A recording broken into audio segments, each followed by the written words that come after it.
Numero 1, scarpe. Quanto disordine creano le scarpe quando non decidiamo un posto definitivo per conservarle. Ce le ritroviamo sempre in giro. Creano disordine, occupano spazio, creano sporcizia perché portano germi, batteri, residui che rovinano i nostri pavimenti. Quindi regola numero 1, non teniamo mai le scarpe in casa. Per fare questo dobbiamo assegnargli una casa che sia anche facile e accessibile in modo da riporle velocemente e facilmente nel momento in cui rientriamo a casa. Io ho assegnato a questo scopo un intero armadio con i ripiani dove tengo tutte le scarpe, stivali, ciabatte per il mare, scarpe sportive, scarpe invernali estive. Ma un consiglio ancora più efficace che ho scoperto è quello di non utilizzare nemmeno le pantofole. Non camminiamo scalzi, ma usiamo le calze. E sì, perché usando delle calze avranno la funzione come se passassimo continuamente un mop sui nostri pavimenti. Raccolgono la polvere, asciugano se ci sono delle goccioline. Quindi ricapitolando, non usiamo le scarpe in casa, creiamo uno spazio per conservarle, facile e accessibile, e se possibile non utilizziamo le pantofole a casa, ma camminiamo con le calze. Numero 2, documenti, carta. Il modo più semplice per organizzare i documenti di casa è quello di sistemarli subito. Dove? In una cartella con le tasche. Vi faccio vedere. Non appena abbiamo un documento, una lettera, una bolletta da pagare, decidiamo qual è il suo posto. Se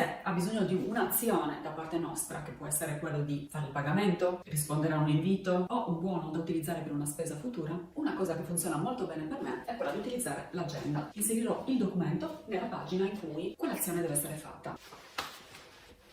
Oppure se è un buono per un acquisto, se penso che l'acquisto lo farò tra 10 giorni, lo inserisco in quella pagina che è annotata nel calendario. Oppure se è un documento che posso archiviare, prenderò la mia bellissima cartella a tasche e lo inserirò nella tasca corrispondente a quella categoria. Lo posso suddividere per categorie principali che per me sono quelle del medico, veterinario, energia elettrica, acqua, assicurazione, spese varie, scontrini, garanzie, lavoro. Questa cartella conterrà i documenti dell'anno in corso e la terrò in un posto accessibile, a portata di mano. Può essere la libreria, il cassetto o il mobile della cucina. 3. Teniamo i detersivi dove servono. Io ho un cestino dove tengo tutti i detersivi che uso per pulire la casa una volta alla settimana e poi i detergenti specifici come quello della cucina e del bagno li tengo dove servono. Perché se ho i detergenti a portata di mano sarà molto più veloce la pulizia e dare una semplice rinfrescata quotidiana sarà un gioco da ragazzi. Avere una routine quanto è importante. Sapere esattamente cosa dobbiamo fare senza nemmeno pensare. Così giorno dopo giorno lo faremo sempre più velocemente in modo automatico e non ci peserà per niente. La mia routine la chiamo quella delle 3 L, chi mi conosce da tanto la conosce bene, ed è composta da 3 cose che cerco di fare assolutamente tutti i giorni anche se sono affogata di impegni. Letto, lavandino, lavatrice. Quindi la mattina carico la lavastoviglie che la programmo per farla partire di notte e pulisco il lavandino, i ripiani e il fornello. Avere la cucina in ordine ti dà la sensazione che tutta la casa sia pulita e ti permette di preparare i pasti con facilità, più velocemente e senza avere scuse per cucinare. Chi non ha la lavastoviglie ovviamente dovrà lavarli a mano. Il mio consiglio è quello di lavarli ogni volta, quindi almeno 3 volte al giorno. Purtroppo bisognerà fare questo lavoro. E un'altra cosa molto comoda della lavastoviglie è che ci permette di tenere maggiormente in ordine, nel senso che se io prendo un bicchiere e lo uso, invece di metterlo nel lavandino lo metterò direttamente nella lavastoviglie e quindi non si creerà il caos sulle superfici orizzontali, almeno in cucina. Lavatrice, fare un bucato al giorno per me è fondamentale, è uno dei compiti che mi richiede maggior tempo e che può andare facilmente fuori controllo, per cui lavo una categoria di indumenti per ciascun giorno della settimana, asciugo e piego. Cerco di stirare il meno possibile. Se vi interessa sapere quali sono le categorie di lavaggio ve le dico subito. Il lunedì le lenzuola, il martedì gli asciugamani, il mercoledì i capi scuri e colorati che lavo insieme, il giovedì i capi chiari, il venerdì i teli di cucina che lavo separatamente da tutte le altre cose e il sabato gli stracci che utilizzo per pulire. L'unico giorno in cui non lavo è la domenica. E la terza L, il letto. Ogni mattina lo rifaccio dopo aver arieggiato la stanza e questo rende subito la camera da letto più ordinata, perché per me l'ordine è una forma di pulizia, non è una cosa separata. Una pulizia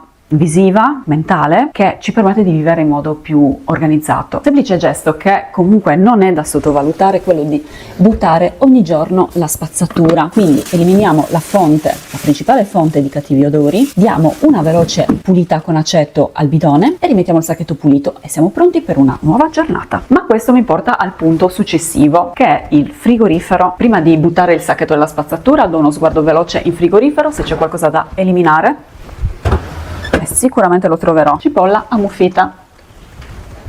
Numero 7, ordine o anzi disordine. Il disordine non è altro che una serie di azioni che non sono state completate. Le abbiamo iniziate, ma le abbiamo lasciate a metà, non le abbiamo finite. Ad esempio, consulto un documento e lo lascio sul tavolo. Entro a casa e lascio la giacca sulla sedia, le scarpe per terra. Carico il telefono e lascio il filo sul tavolo, sul comodino. Leggo un libro, lo lascio sul tavolo. Bevo il caffè, lascio la tazzina sulla scrivania. Mi spazzolo i capelli, lascio la spazzola sul lavandino. Sono tutta una serie di azioni che non sono state completate, perché se le avessi finite avrei dovuto prendere il cavo, arrotolarlo e metterlo a posto, prendere il documento e rimetterlo nel suo archivio, la tazzina metterla non nel lavandino ma nella lavastoviglie, ovviamente chi ce l'ha, e così via. Nel momento in cui capiamo questo meccanismo ci sarà più semplice poi riuscire a metterlo in pratica, e nel momento in cui lo metteremo in pratica, dopo le prime volte sarà sempre più facile e quindi si creerà l'automatismo, oltre a riuscire a trovare sempre le cose che ci servono, che non è una cosa da poco. Pensiamo per un attimo alla nostra casa. Il tavolo, ad esempio, ce lo immaginiamo così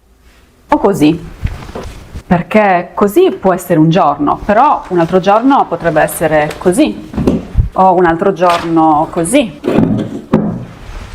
Ci sarà sempre un buon motivo per cui questo tavolo non sarà mai in ordine. Ma se noi mettiamo in pratica questo metodo che vi ho appena spiegato, capendo alla base come funziona il meccanismo del disordine, il nostro tavolo sarà sempre così. Ovviamente non solo il nostro tavolo, ma tutta la casa. Una delle cose che sicuramente mi ha aiutato a tenere la casa pulita e in ordine è quella di sistemare, lavare subito le cose mentre sto cucinando, perché comunque ci sono sempre dei tempi morti, quindi approfittiamo di quei momenti per rimettere le cose in frigorifero, buttare gli scarti, pulire velocemente il piano dove abbiamo lavorato o il tagliere. Anche i grandi chef lo fanno. Una volta una follower, quando avevo dato questo consiglio, mi aveva scritto: ma o pulisco o cucino. Beh, non possiamo dividere le due cose, perché è importante cucinare nel pulito, perché se non lo fai adesso lo devi comunque fare dopo, ma dopo dovrai lavorare il doppio, perché le cose ormai saranno completamente incrostate.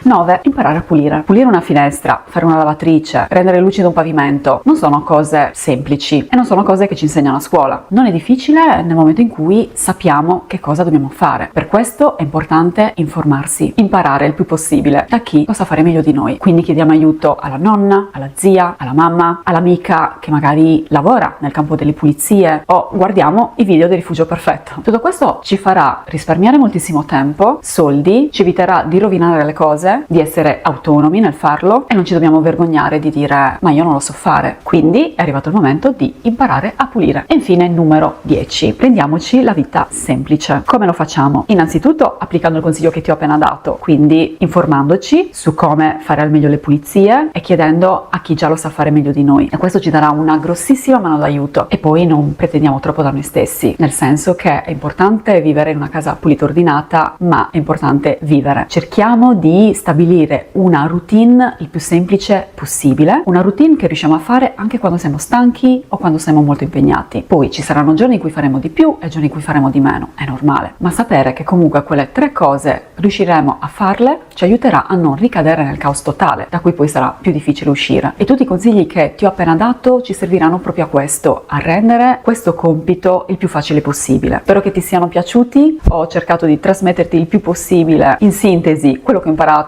nel corso degli anni. Scrivimi nei commenti che cosa ne pensi e se c'è qualcosa che metterai in pratica o che già stai facendo, tutte le tue domande di pulizia e organizzazione. Mua!